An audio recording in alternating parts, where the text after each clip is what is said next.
Hello my lovely viewer, I am back once again with a Korean action crime film, called The Prison. Watch the full video to find out the interesting part and take care. One night, a businessman is worried because his company's tax cheating has been revealed. He intends to depart Korea before the authorities can apprehend him. Three masked men appear out of nowhere and casually inject him with drugs. They turn out to be Sungin prison convicts and members of a major crime gang that kills for money. Meanwhile, Song is a convicted ex-cop who is being held in the same facility. He was found guilty of tampering with evidence and even bribery. He was dubbed the Grim Reaper because he always succeeded in destroying his target. As a result of his unpleasant attitude, he instantly engages in a fight as soon as he steps off the bus. Unknown to him, he has just entered a jail packed with gangs ruled by a strong crime syndicate. At night, he is promptly humiliated and assaulted by his roommates. His roommates, it turns out, are led by Chong-gil, a gang leader Song threw in while still a cop. Chong-gil pees on Song, yet he laughs all the time. Chong-gil opens Song's gag and Song bites his neck until he bleeds badly. Song takes Chong-gil hostage and demands an audience with the warden. Then, he meets the warden and demands special treatment, to which the warden denies. The guard escorts him out, but the crime syndicate arrives to back him. He gets attacked and taken into a factory for the second time that night. Then Ik-ho, the prison crime syndicate's boss, appears and orders his men to hack Song's arm off. After some time, Song ultimately breaks and swears to follow the laws of the syndicate. As a punishment, they let him free and told him to go back a solitary cell. Furthermore, Ik-ho, the prison king, is getting a lot of attention. He is well known for his aggressiveness in chewing his opponent's eyeballs. His violent actions pushed him to the top of the prison's dread list, surpassing all other gangs.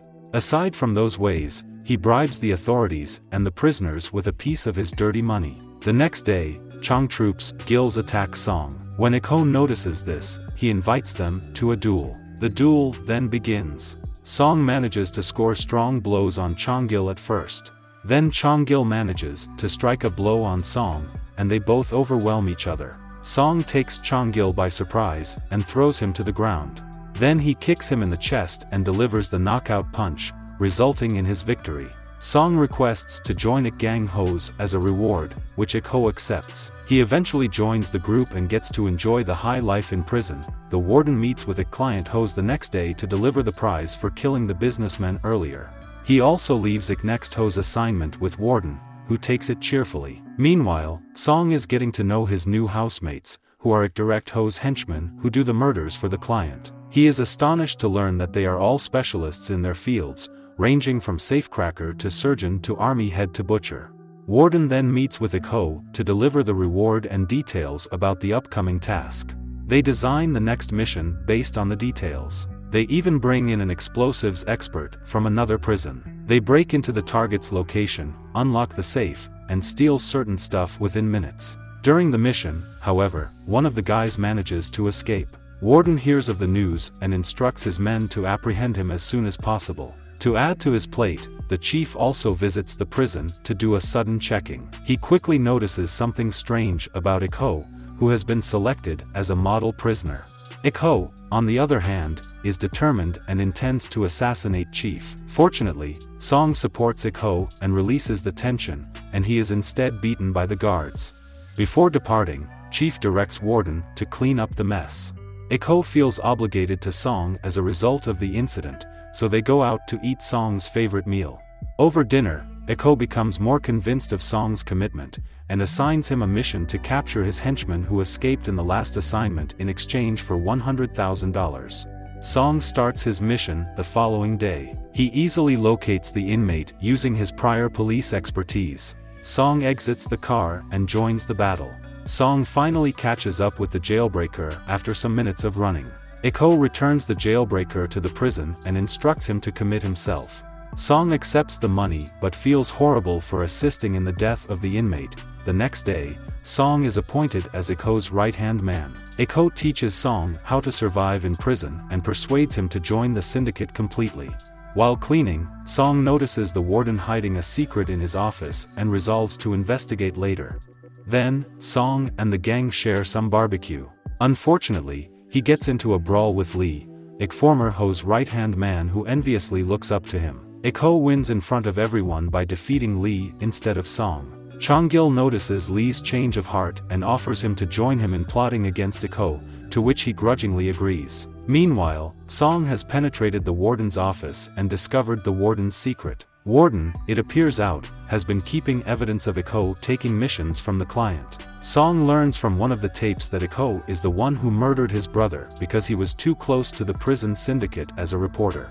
The client arrives at the prison the next day to negotiate the next job with Ik Ho in person. Song spies on them and notices something strange about Lee. Chong-gil and his guys are also seen entering the room. Chong-gil, it turns out, is planning to gang up on Ik Ho today in order to usurp his status as prison king. Ik Ho begins the fight by throwing a pot of hot oil at one of Chong-men-gil's and savagely gouging his eyeball with a spoon. While doing so, he threatens everyone who comes after him. Chong-gai's gills are disheartened as a result of his reaction.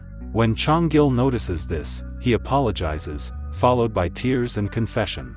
Chong-gil, on the other hand, creeps up on him and backstabs him. Song enters the room unexpectedly and saves Ik Ho once again. Chong-troop's gills are defeated by him. Song suffers several hits as well, yet he continues to get up. He effectively eliminates the majority of Chong-troops, but he remains outnumbered. Ik Ho saves him just as he is going to be stabbed, and the fight is ended when the guards arrive. Song wakes up in the hospital and remembers events from his past. He recalls witnessing his brother's dead body after Ik Ho killed him. However, the authorities were unable to prosecute the case at Ik Ho due to a lack of evidence. Song attempted to unearth old cold cases with similar alibi, but his superior thought the scenario too large and rejected his suggestion. So he went into the prison by himself to collect evidence and expose Ik syndicate, Ho's, which he is still doing. Meanwhile, Chong-gil has been transferred to another facility. The guards dump him off somewhere on his way there. Suddenly, one of Ik Ho's slams a car into him and drags him away to be executed elsewhere. Ik Ho is searching for the traitor in the prison. At first, he suspects Song, but Lee breaks down and begs for his life. Ik Ho instructs Song to use a chainsaw to sever Lee's arm. As a result, the henchmen begin to fear and respect Song more and more. Song, on the other hand, is terrified that his actions while entering the syndicate would change who he is. Ik Ho notices Song's hesitation and shares his desire with him. He intends to take over all of Korea's jails and requests Song's assistance. Song plans to meet his superior outside the prison the next day. He hands him one of Warden's recordings and outlines all of the prison's conditions. Song is determined to see the mission through to the end in order to exact his revenge. In the meantime, Warden is meeting with the chief. Chief is aware that Warden has been receiving money from Ik Ho and intends to investigate. Warden then meets with Ik Ho in order to free him from prison. He does this to clear up the filth that has accumulated under his domain. Ik Ho, on the other hand, is not pleased with the solution. He rejects the proposition and intends to assassinate the chief himself. The syndicate embarks on another large-scale mission. They plan to assassinate the chief in a foundry this time. Song slips out and phones his superior, who relays the mission strategy and arranges an ambush. They break in but discover nothing strange inside.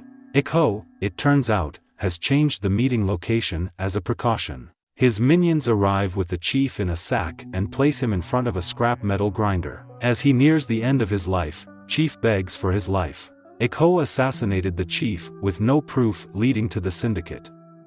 Meanwhile, Song's boss gives him the order to cancel the expedition. He does not want to quit Song, so he conducts his own inquiry. On their way back, Ik Ho learns of the ambush and sent a soldier to track down Song's senior. They apprehend him, and Ik Ho threatens to murder him unless he confess. They put his senior on the same metal grinder while he was on the phone. Song eventually snaps and spills his cover. He intends to kidnap Ik Ho, but his men storm the scene and swiftly beat him up. Meanwhile, Warden is aware of the police inquiry and discovers his missing recording. He confronts Ik Ho, and the two fight. However, he is unable to shoot him, and Ik Ho tries to seize the rifle. He selects a new warden and immediately assassinates the old warden.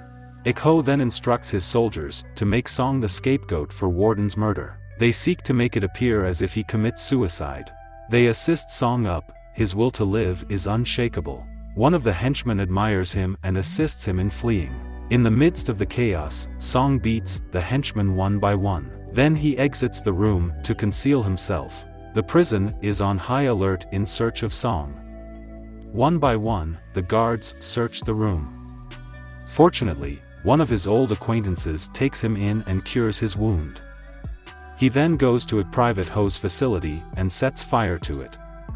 The fire quickly spread, alerting Ik-ho and the guards. Song also brings a gas tank and abandons it in Ik base camp. Ho's the officers and inmates then work together to extinguish the fire. However, it is too large, and their efforts appear ineffective. Song suddenly appears and challenges Ik-ho to a fight. Ik-ho accepts the invitation and takes a metal bar. As they overcome one another, the fighting is heated and tense. Song eventually manages to overcome Ik-ho and humiliate him in front of his troops. Meanwhile, the fire has alerted the police, who break inside the prison and overrun the premises. Ik-ho exploits Song's wound on top of the tower, and the tide turns once more. Fortunately, the cops warn Ik-ho to surrender. However, he is captivated by his goal and has no intention of giving up. Song surprises him and beats Ik-ho as he laughs. Song intends to kill Ik-ho, but his superior arrives and reminds him of who he truly is. Song saves Ik-ho's life, but he takes use of the opportunity to thrash Song. In the end, the cops shoot and kill Ik-ho. Song is relieved to find that his brother's assassin has been defeated by his own hands. Following that, the syndicate is dismantled and will be probed. The client has also been apprehended, and all of Ik-ho's cases will be reopened.